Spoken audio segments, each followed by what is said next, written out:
wabarakatuh. Perkenalkan, nama saya Sri Ayu Artina, NIM 1830202012 dari mahasiswa UIN Raden Fatah Palembang, Pendidikan Dunia Komunikasi Media. Di sini saya akan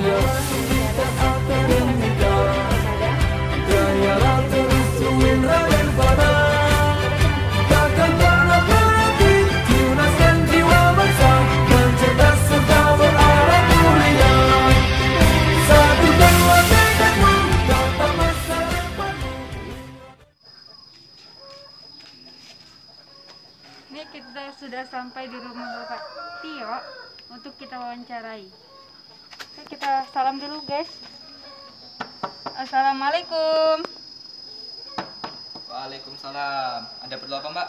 Mau apa betul ini rumahnya Bapak Tio? Ya benar. Silakan masuk, Mbak. Ini kita udah nyampe di rumah Bapak Tio untuk mewawancarai Bapak Tio. Ini di sebelah saya Bapak Tionya. Selamat pagi Pak. Selamat pagi. Perkenalkan, nama saya Sri Ayu Artina dari mahasiswa UIN Raden Fatah Palembang, jurusan Pendidikan Guru Madrasah Ibtidaiyah. Maksud kedatangan saya di sini untuk menyelesaikan tugas UAS saya tentang telaah kurikulum, yang dimana di sini saya akan menanyakan berbagai kurikulum di sekolah. Apakah Bapak bersedia untuk saya wawancarai? Ya, kalau bisa nanti saya jawab dan saya bantu. Terima kasih ya Pak sebelumnya. Oke Pak, kita mulai dari pertanyaan yang pertama ya Pak. Ya. Untuk mempersingkat waktu, di sini ada 10 pertanyaan. Jadi Bapak harap menjawabnya ya Pak. Ya. Yang pertama, menurut Bapak, selaku wali kelas, masih adakah guru di Indonesia yang kegiatan pembelajarannya masih mengacu pada KTSP dalam proses pembelajaran saat ini? Apakah masih ada Pak? Oh, kalau itu menurut saya sudah tidak ada. Karena gini, Mbak. Pada saat sekarang ini, seluruh sekolahan sudah harus menggunakan K13. Dan setahu saya KTSP sudah tidak digunakan lagi pada saat ini. Jadi tidak ada ya Pak ya yang itu Pak tidak menggunakan KTSP lagi. Tidak. Oh, yang kedua ya Pak ya, menurut Bapak apakah hasil dari pembelajaran KTSP dulu bisa diimplementasikan ke kurikulum saat ini, khususnya kurikulum Merdeka Belajar? Bisa, tetapi tidak semua mata pelajaran bisa diimplementasikan ke dalam kurikulum Merdeka Belajar. Oh, jadi sebagian saja Pak ya kita tuh yang mengimplementasikan, mengaplikasikan ke dalam mata pelajaran itu. Iya. Dari pelajaran. Yang ketiga, selaku wali kelas, biasanya Bapak menjelaskan permasalahan yang sering terjadi pada kurikulum K13 dan apa saja kekurangan dan kelebihan dalam menggunakan kurikulum K13 tersebut.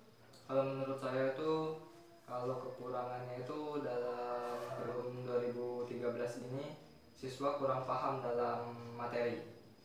Karena kurikulum 2013 ini siswa diajarkan untuk berpikir sendiri.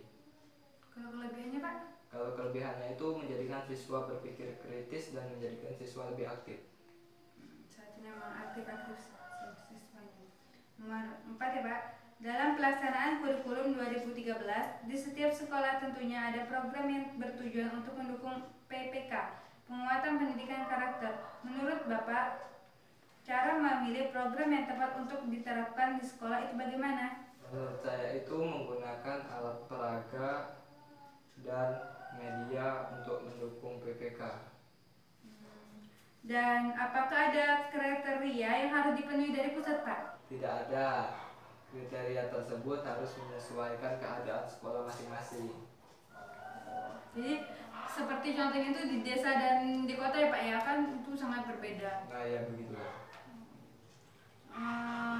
Nomor 5 Pak ya, apakah ada pelatihan atau bimbingan khusus dari pemerintah pusat dan pemerintah daerah terkait cara belajar maupun cara penilaian K13 seperti 3 ranah penilaian afektif, kognitif, dan psikomotorik atau isi raport pada K13 yang sudah menggunakan rumus Excel semua? Iya, itu sudah ada bimbingan khusus dari pemerintahan pusat. Menurut Bapak, selaku wali kelas sekolah, bagaimana kesiapan para guru dan sekolah untuk mengimplementasikan kurikulum yang baru Merdeka Belajar, terutama pada RPP yang satu lembar itu Pak, ONPEX? Kalau RPP-nya sih sudah siap. Masalahnya alat peraga dan medianya sekolah mesti menyiapkannya terlebih dahulu. Oh iya. Karena kan kan di desa itu berbeda Pak ya. Iya, tidak semuanya tidak instan begitu. Nomor 7 Pak ya. Sebagai seorang guru, strategi dan teknik seperti apa yang akan dilakukan dalam mengimplementasikan kurikulum Merdeka Belajar di dalam kelas? Kalau teknik dan strategi yang saya gunakan dalam kelas itu, saya menggunakan teknik penilaian bermacam-macam. Jadi agar siswa di dalam kelas tersebut bisa dapat lebih aktif. Ya, bagus berarti penilaian Bapak yang gunakan. Menurut sumber yang saya cari Pak, nah konsep belajar merdeka USBN akan diganti dengan ujian asemen yang diselenggarakan hanya oleh sekolah. Ujian untuk menilai kompetensi siswa dapat dilakukan dalam bentuk tes tertulis atau bentuk penilaian lain yang lebih konferensif seperti portofolio dan penugasan seperti tugas kelompok, karya tulis, dan lain sebagainya. Apakah itu efektif menurut Bapak? Kalau itu menurut saya tidak efektif, Mbak. Baik Pak, kita lanjut nomor 9. Bisakah Bapak jelaskan bagaimana pelaksanaan proses pembelajaran kurikulum 2013 selama wabah COVID-19 yang terjadi seperti saat ini? Bisa. Apakah banyak kendala dalam proses pembelajaran Pak? Tentu, kendalanya dalam proses pembelajaran pada saat wabah COVID-19 ini salah satunya adalah jaringan atau sinyal yang tidak stabil. Terus yang kedua itu adalah banyaknya siswa yang tidak mempunyai alat komunikasi seperti handphone dan televisi. Itu menjadikan proses belajar dan mengajar kurang efektif. Kalau saya suruh milih, lebih baik melaksanakan proses belajar mengajar secara tatap muka. Oke Pak, baik Pak. Kita masuk nomor 10. Menurut Bapak, dalam pembuatan atau penyusunan RPP lebih mudah dan lebih praktis yang mana antara KTSP, K13 atau Merdeka Belajar atau ONPEK?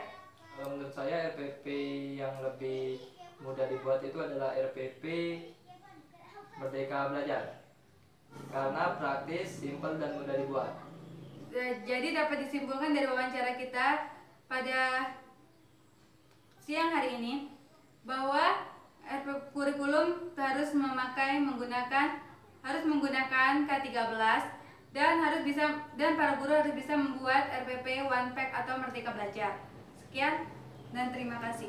Terima kasih Pak atas bantuan Bapak dan kerjasamanya untuk membantu saya. Saya mau permisi dulu Pak. Ya. Mau pamit. Wassalamualaikum warahmatullahi wabarakatuh Pak. Waalaikumsalam.